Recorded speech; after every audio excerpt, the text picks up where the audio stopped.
liming, so applying lime, reducing the age of finishing or age of slaughter, incorporating clover and multi-species into our grassland sward so that we can reduce chemical nitrogen use, reducing crude protein in our diets, a change in formulation type, increased grazing or more grazed grass in the diet, and the use of LESS. So they're the key technologies that are on the MAC that are specifically relevant to cattle farms. Hello and welcome to The Beef Edge, the Teagasc Beef Podcast, for all your latest news, information and advice for Irish beef farmers. I'm Catherine Egan, and this week's episode features Dr. Siobhan Kavanagh from the Teagasc Signpost Programme, who presented at the Teagasc National Beef Conference, examining the main drivers of greenhouse gases on beef farms and the steps that farmers can take to reduce them. The purpose of this paper is to give you an update on where we're at right now with these signpost farms and the progress they have made in technology adoption and what's actually driving the emissions on these farms. I just want to acknowledge Tom Dwyer, who's a co-author to this paper. Before I get into the details of the cattle farms and what's happening on them, I just want to explain, for those of you maybe that aren't that familiar with the Signpost Programme first. So the Signpost Programme is a farm sustainability programme led by Teagasc, but it's supported by over 60 stakeholders in the industry. So that includes the meat processors, milk processors, farm organisations, state bodies and other media outlets and other independent bodies that are associated with it. And the main purpose of the programme is to support and enable farmers to reduce greenhouse gas emissions. So while our main focus on greenhouse gases, we're also concentrating on biodiversity, improving biodiversity on farm and improving water quality.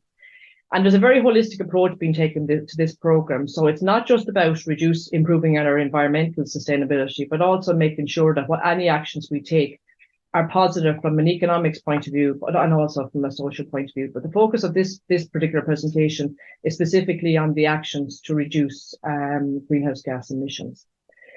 So the programme is made up of 125 demonstration farms right across the country, and 35 of those are cattle farms.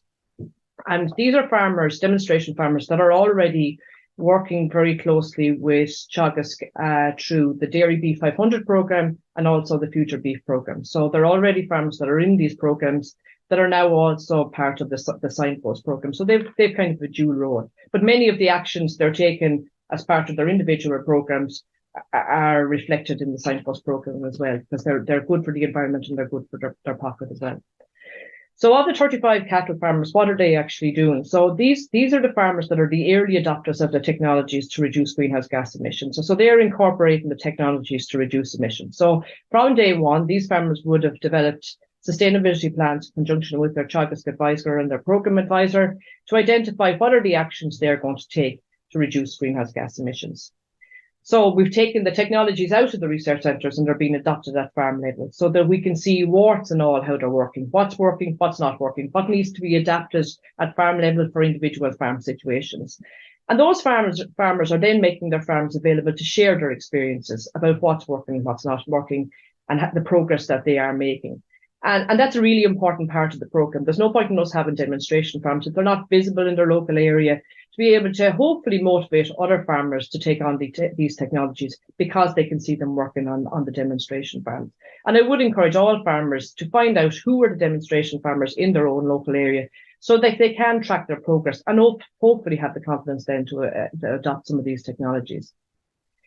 We're collecting a huge amount of data from these farmers so that we can track the progress on the farm. So that's being done through the National Farm Survey. So similar to the sustainability surveys that you do every year or 18 months through Board BIA, we collect a huge amount of far more detailed information, but similar types of information, but more detailed, so that we can actually calculate the emissions from these farms and track their progress, but also importantly to track the progress of the technology adoption too. These farmers are also involved in research projects. So there's probably the major one that's happening at the moment is the soil carbon research project, which is looking to try and establish what is the potential to store carbon in our soils on our different management types, different enterprises, different parts of the country. So that's a major project that's happening at the moment. And there's a number of flux towers dotted around the country that's gathering a lot of this information, as well as considerable amount of soil sampling. So what are the technologies that we're asking these signpost farms or these demonstration farms to adopt? Back in July of this year, we launched the agriculture MAC. It's the third iteration of the MAC. And this is a complicated looking graph. I'm not going to go through the details of it, But this graph basically outlines the key technologies that we need to take to reduce greenhouse gas emissions to meet our targets 2030 and beyond. But what I've done here is just marked in green, it's a very light green, but I've marked in green the technologies that are specifically relevant to cattle farmers. So liming, so applying lime, reducing the age of finishing or age of slaughter, incorporating clover and multi-species into our grassland sward so that we can reduce chemical nitrogen use, reducing crude protein in our diets, a change in formulation type, increased grazing or more grazed grass in the diet, and the use of LESS. So they're the key technologies that are on the map that are specifically relevant to cattle farms. So there's 16 on this agricultural map, and there's 7 or 8 of them that are specifically relevant to beef or cattle farmers right now. There are others that will come down the line in the next few years, such as feed additives and amendments, slurry aeration and amendments to slurry to try and reduce emissions. But all the technologies that are available right now, those are the ones that are marked in green. So what I'm going to do for the remainder of the presentation is look at what the priority actions are and the progress that these signpost farmers are making to reduce emissions. So priority action number 1 is to use protected urea. Protected urea is probably one of the lowest hanging fruits that we have available to us to reduce emissions on farm. It's probably one of the easier ones to incorporate into any system because it is just a switch in fertilizer to the fertilizer type. The signpost cattle farms have made significant progress to increase the proportion of their chemical nitrogen applied as protected urea. So in the baseline year, which is 2021, 19% of the nitrogen was applied as protected urea. In 2022, this had increased to 39%. So it had more than doubled the proportion of nitrogen applied as protected urea. The national average for 2022 was 4%. So the signpost farmers are way ahead in terms of the adoption of this technology. So why are they doing it? We know it will reduce greenhouse gas emissions. We know it will reduce ammonia emissions. It gives the same amount of grass. Is that enough to encourage farmers to do it? The big driver here is that it is significantly cheaper than CAN. So I've just given you an example here. So 5 tonne a CAN at 27% nitrogen is equivalent to 3 tonne of protected urea. And the cost saving on that 5 tonne versus the 3 tonne is €1,250. So it's not just giving you a benefit in terms of emissions, it's also giving a significant benefit in terms of a cost saving for farmers. And we would encourage farmers as a priority 1 to look at using protected urea.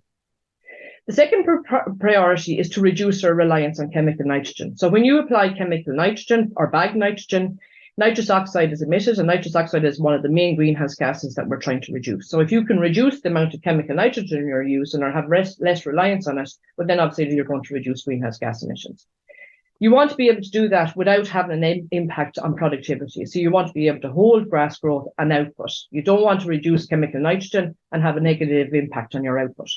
So there are a number of ways to do that. So if you're going to reduce chemical nitrogen, you really need to have these in place to have a significant impact in reducing it. So what are these? They're lime use. So the signpost demonstration farmers have increased the amount of lime that they're applying. So tonnes per hectare on average in 2021, they were putting out half a tonne. That's gone up to 3/4 of a tonne. The average from a National Farm Survey point of view is 0.3.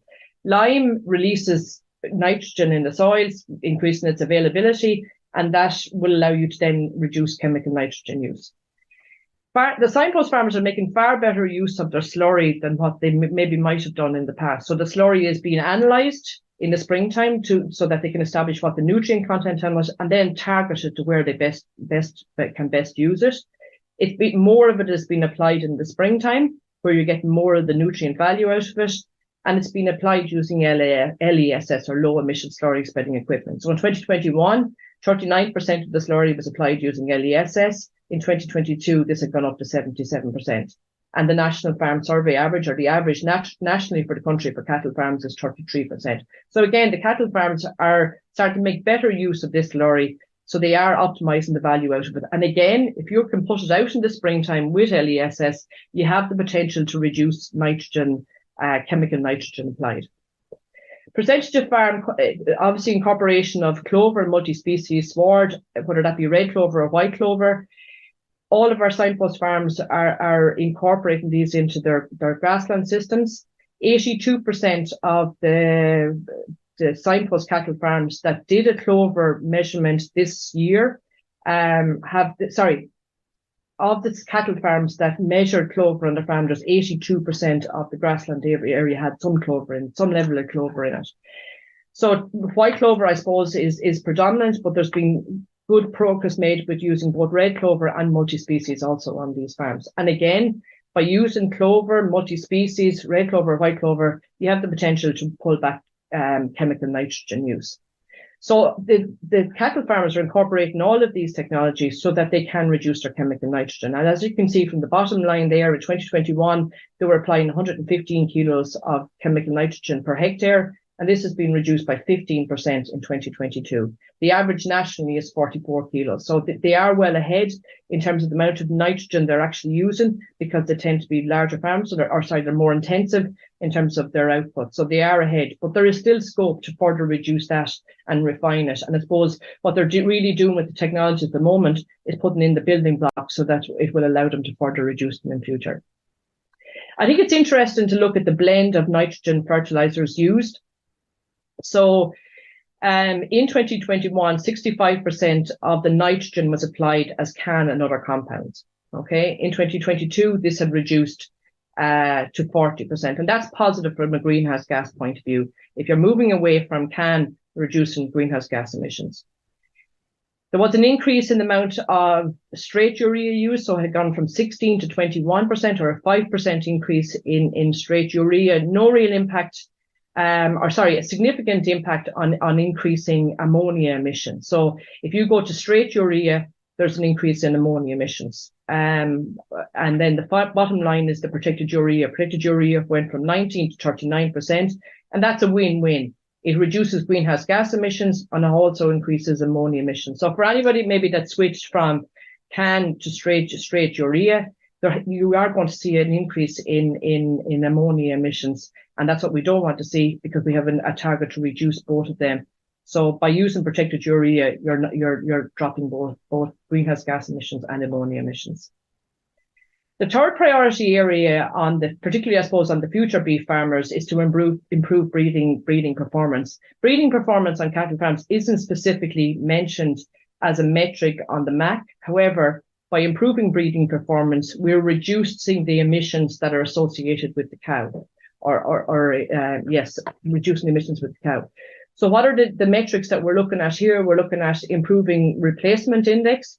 So making sure that the next generation of animals that are coming into the herd have improved genetic merit.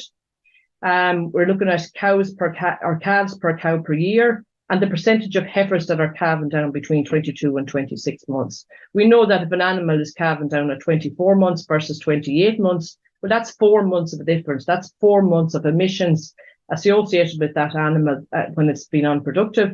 And that includes methane emissions and all the other emissions that are associated with that animal.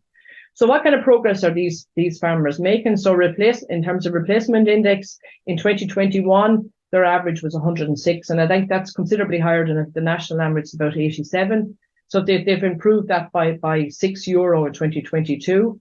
And that's the target here, is to increase that by €5 per year. In terms of calves per cow per year, they're already performing very well. I think the national average here is about 0.88, 0.89. So they're already performing very well, and the target here is 0.95. In terms of the heifers calved between 22 and 26 months, the average nationally is 23 or 4%, and you really want to get all your animals in that category. And we have seen a slight improvement here on these, but from 59 to 62.6%. That's going to take time. That's what a lot of these farmers are doing right now, is implementing the building blocks to be able to do that, to be able to pull back those ages, so that they are calving ideally at 24 months. And that's around breeding, it's around management, it's about grassland management, health, so that you have them at target weights at breeding, so they are calving down at 24 months. The priority action number 4 is to reduce age of slaughter. And this is one of the priority actions on the MAC curve. So when you look at the MAC curve, I suppose there's 4 key actions, and reducing age of slaughter or age of finishing is one of those key actions. So reducing aged slaughter, reducing the amount of chemical nitrogen we use, switching to protected urea, and diversification. They're the top 4, and this is one of them. And again, no difference to reducing age at first calving. This is about putting in place the building blocks to be able to do that. So that's breeding or genetics. So using the commercial beef value particularly to identify the animals that are genetically superior, that will perform better, that will give the carcass weight and give the carcass conformation. It's about good grassland management and making sure that grassland management standards are optimized to achieve high growth rates and achieve them to maximize growth from grazed grass. Health obviously is important from very early age, and having a good herd health plan in place and making high quality silage so that animals are performing through the winter periods, particularly that first winter, that you're not getting poor performance. So it's a combination of all these things that will contribute to reducing aged slaughter. So how are the Signpost cattle farms doing in this perspective? They are performing very well anyway. So they are far superior to maybe where the national averages are. So in terms of young bulls, both in 2021 and 2022, you're about 16.4 to 16.6 months at finished age, compared to 19.1 nationally. Steers 24, roughly about 24 months, nationally 26.8. And heifers, these have declined somewhat from 23.3 down to by 1.5 months. And nationally, they're at 25.6. So the Signpost cattle farms are doing exceptionally well. There is still progress to be made here. These are just the averages, and there are variations around the average. But it is important to say that from a demonstration point of view, it's very valuable for other farmers to look and see what are these farmers doing, how are they using the commercial beef value, what kind of grassland management strategies have they in place, what kind of a herd health plan have they in place, how are they making sure that their silage quality is good. So by identifying the local Signpost demonstrator or the demonstration farmer in your area, it will give you the opportunity to try and identify where you can maybe learn from those and identify changes you can make to your own farm. So what is the total impact on from all those actions in terms of the emissions on these farms? So total, we're looking at this at 3 different levels. We're looking at the total emissions for the farm, we're looking at the emissions per hectare, and the emissions, per kilo, the notes on that are wrong, per kilo of live weight. So the total emissions on these cattle farms is 370 tons of CO2 equivalent per farm. So basically how we calculate that is we gather together all the emissions from the farm, whether that be from the animal in terms of methane, the emissions from slurry, the emissions from chemical fertilizer, the emissions from grazing system rather than indoor system. And basically we have a computer program that will calculate the total emissions for the farm. So for these cattle farms, it's 370 tons per farm. Their emissions per hectare farmed is 6.75. The average nationally is 4.4 tons of CO2 equivalent per hectare. These farmers will be operating at a higher intensity level, therefore their emissions per hectare are higher. And then their emissions per kilo of live weight. So that's basically taking the total emissions and dividing that by the amount of kilos of live weight they're producing. And that's 8.5 kilos. Sorry, that's incorrect. 8.5 kilos of live weight per kilo of live weight produced. And that's substantially lower than what the emissions nationally are, as reported by the National Farm Survey. Nationally, it's 9.4 kilos of CO2 equivalent per kilo of live weight. So these farms are operating at a very high level of efficiency, and that's why that's been reflected in the emissions per kilo of live weight with them. So what's actually driving changes emissions on these farms? So we pulled out 3 particular actions that are taken and looked at the impact of those on emissions. So they've reduced their chemical nitrogen use. So they've dropped chemical nitrogen use by 15%. And the impact of that on average on these farms is to reduce their greenhouse gas emissions by 2.2% of total emissions. So that's positive. They're reducing chemical nitrogen use, and it's having the impact of reducing their greenhouse gas emissions. you will have remembered that back when I was talking about reducing chemical nitrogen, one of the things they're doing is increasing their lime use so that nitrogen can be released in the soil, therefore they can reduce their chemical nitrogen use. So that's gone from 0.5 to 0.75 tonnes per hectare. The impact of applying lime in the year it is applied is that it increases greenhouse gas emissions. So in this case, on average, it's increasing it by 1.6% in total across these farms. That's only in the year that the lime is applied, because it is calcium carbonate, and once you apply it on land, you're going to get a certain amount of carbon that comes off that. But the overall benefit of lime far outweighs this GHG or greenhouse gas cost in it in the year that it's applied. So by putting in the foundations, applying the lime, adjusting the soil pH to be able to further down the line reduce chemical nitrogen. So even though it's a cost in this year, the benefits next year and the year after and the year after will be in the opposite direction, because we'll be able to further reduce nitrogen because of that lime applied and because of the adjustment in soil pH. And it's probably no different to protected urea. It's probably one of the more simpler ones that we can incorporate. Sorry, I should have said the change in nitrogen use also incorporates the increase in protected urea use. We have seen a slight increase in livestock numbers, quite small, and that obviously, so any increase in livestock numbers will increase greenhouse gas emissions. So greenhouse gas emissions, over 62 or 3% of it is down to livestock. So if you have got any small bit of an increase in numbers, that can have a negative effect in terms of increase in emissions. So they're the main drivers right now. So protected urea and reducing chemical nitrogen, the change in lime, and a slight change in emissions. And these are the figures that I've already presented for you. So overall, very little change, but it is only 1 year's data with the baseline year 2021 and 2022. And really, a lot of these farmers are putting in place the foundations or the building blocks to be able to make further progress to reduce greenhouse gas emissions. So what are the next steps for these farmers? So all farmers are furnished with a sustainability survey or a report for their farm, a very detailed report that gives them a full breakdown of their greenhouse gas emissions and where those emissions are coming from. So each farmer with their program advisor and their local advisor will review this report to identify where further action needs to be taken. So where do they go next? Obviously, protected urea, there's potential to increase that on these farms. There is further potential to reduce nitrogen use.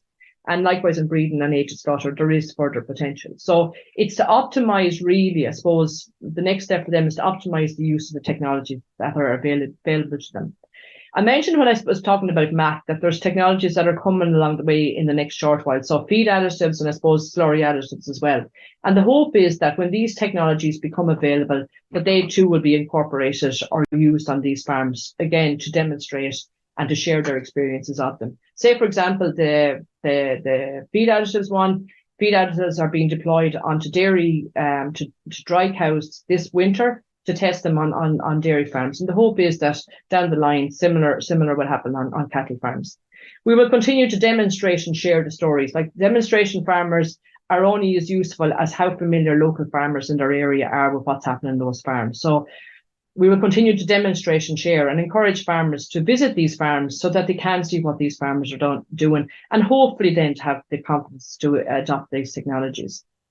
And then finally, to integrate into other areas. So our main focus is on the agricultural MAC and adopting these technologies, but there's other things that we need to consider. So biodiversity on these farms, the water quality, the potential for forestry on these farms, or the potential for diversification into other areas. So it's about integrating all of these so that we can support these farmers to farm more sustainably.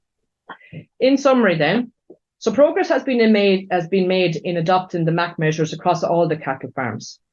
The Signpost cattle farms have lower carbon footprint than reported for the average Irish farm, showing what's possible for all farmers. So there has been progress, but there is significant progress yet to be made on these farms.